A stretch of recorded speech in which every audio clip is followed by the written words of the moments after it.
My own brothers died tragically as well, truth be told.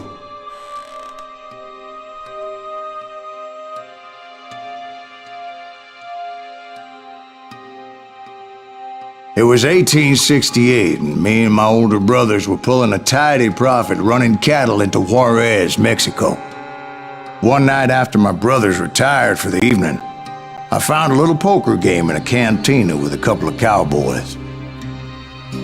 And I just couldn't lose. I even won an old Spanish coin that had to be 100 years old. Well, I was mighty pleased with myself the next morning as my brothers and I rode for Texas. But before we crossed the border, those cowboys caught up with us. It was Johnny Ringo, Roscoe Bob Bryant, and another asshole named Jim. They wanted their money back and everything else we had, including our lives, as those boys didn't want us coming for them later. Bob put that old Spanish coin in my mouth and said, "I won't have it said that I left you with nothing, boy." Well, those horses bolted, and there we hung as those bastards rode away. The branch finally snapped under the weight of the three of us, but being my older brothers were bigger and heavier, they were already dead. And right then I swore to myself that I would avenge them. Ringo you know about. But Bob eluded me, until I heard he was riding with the Wild Bunch.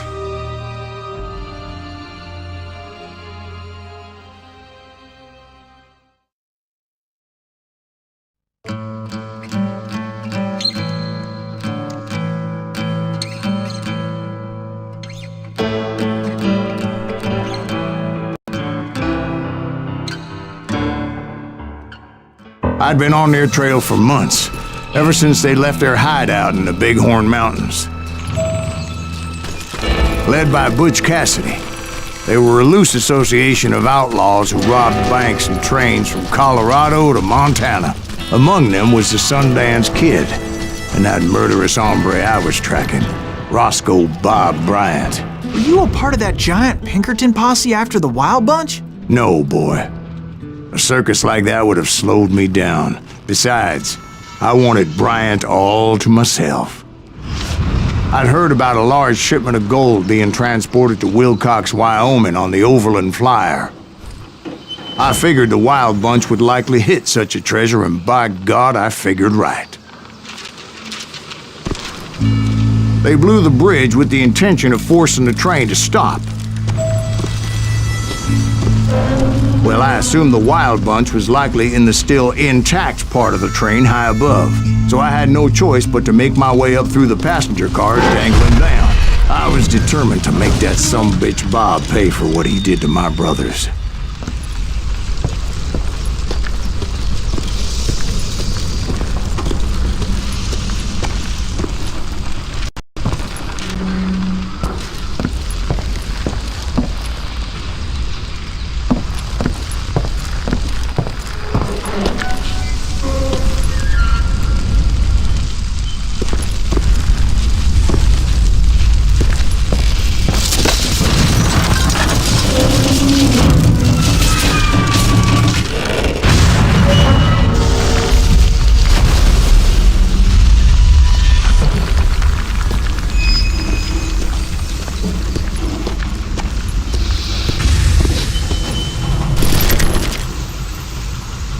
I found the device they used to blow the tracks, so I knew I was headed in the right direction.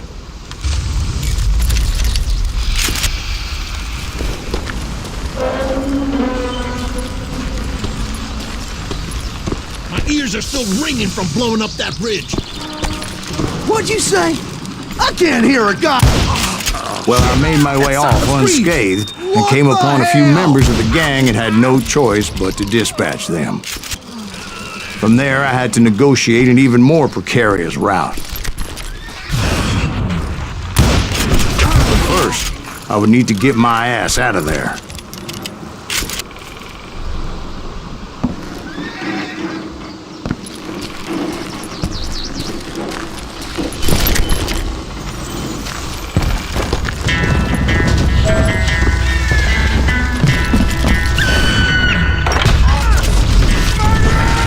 jumped from the frying pan into the fire as the train was clearly fixing to fall.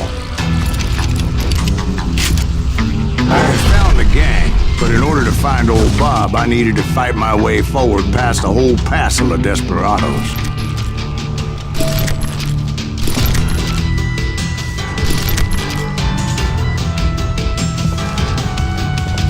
Outside, inside, any way I could, I made my way towards my prey. You hear me?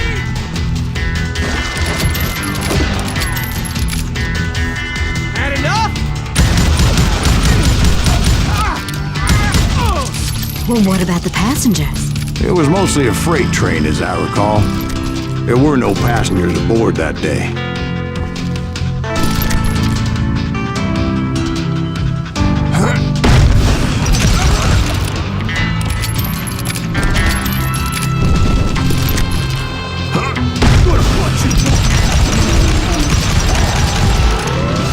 You won't get away with this!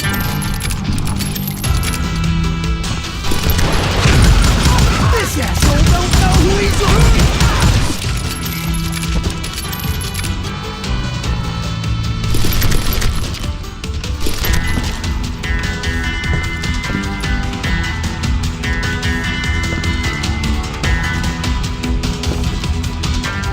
As I mentioned before, I am not fond of heights. But I was too busy dodging bullets to worry about falling to my death.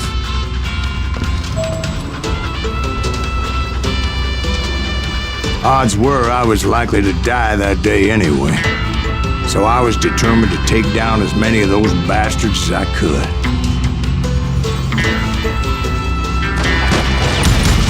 Ah, damn you!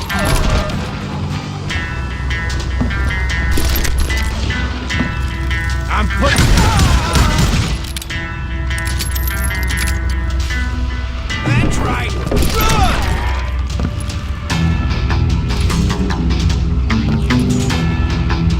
You bastard!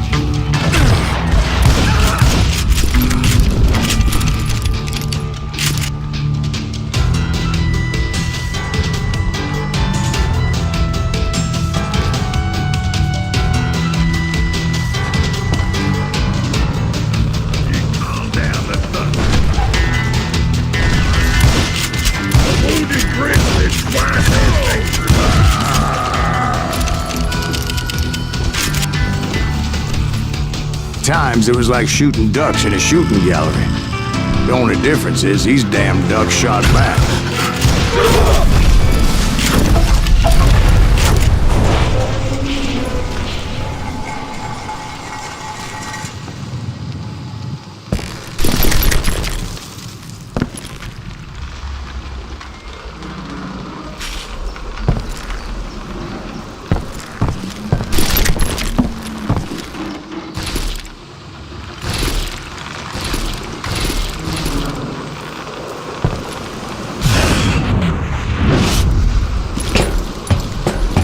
I kept hoping the law would show up and give me a hand. Like that giant Pinkerton posse that I read about.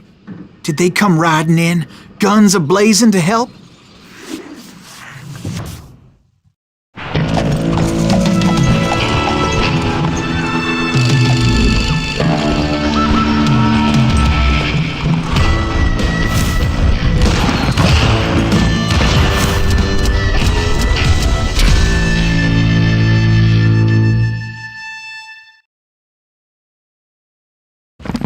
Help?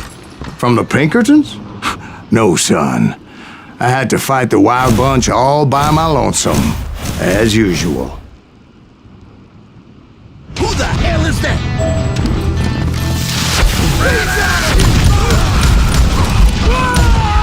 Take cover! Retreat! Retreat!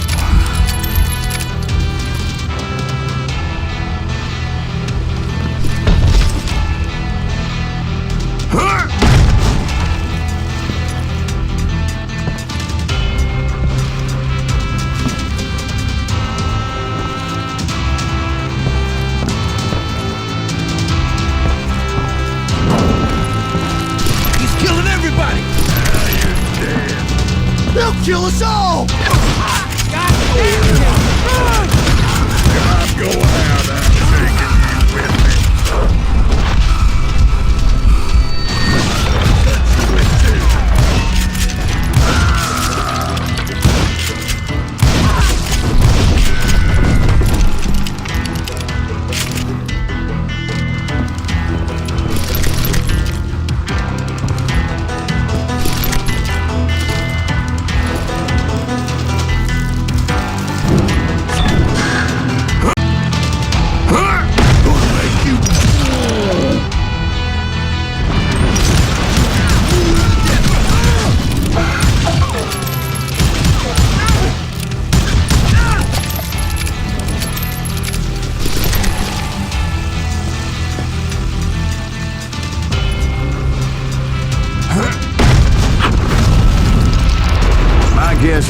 old-time novels didn't portray this as it happened, did they?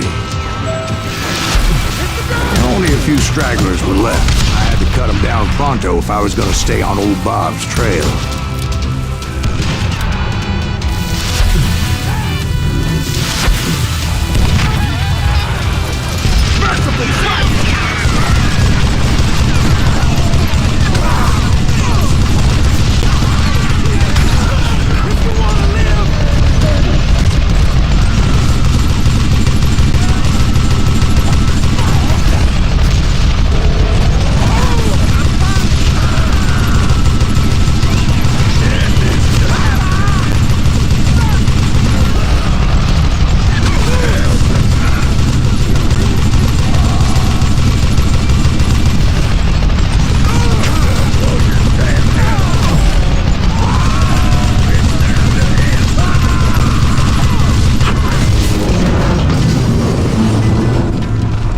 Once I silenced all those guns, I went searching for my nemesis, determined to finally have my justice. But the only survivor who welcomed me was George Flat-Nosed Curry. Who was he? The fastest gun in the gang. Right after Sundance, I mean. And Kid Curry, and maybe Elsie Lay. Though some folks might dispute that.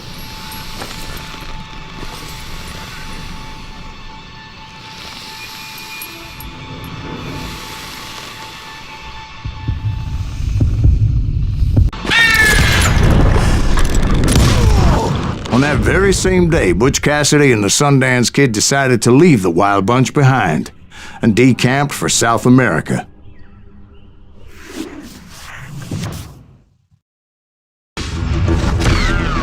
They ended up living down there for many years, but I'm sure you already know all about that.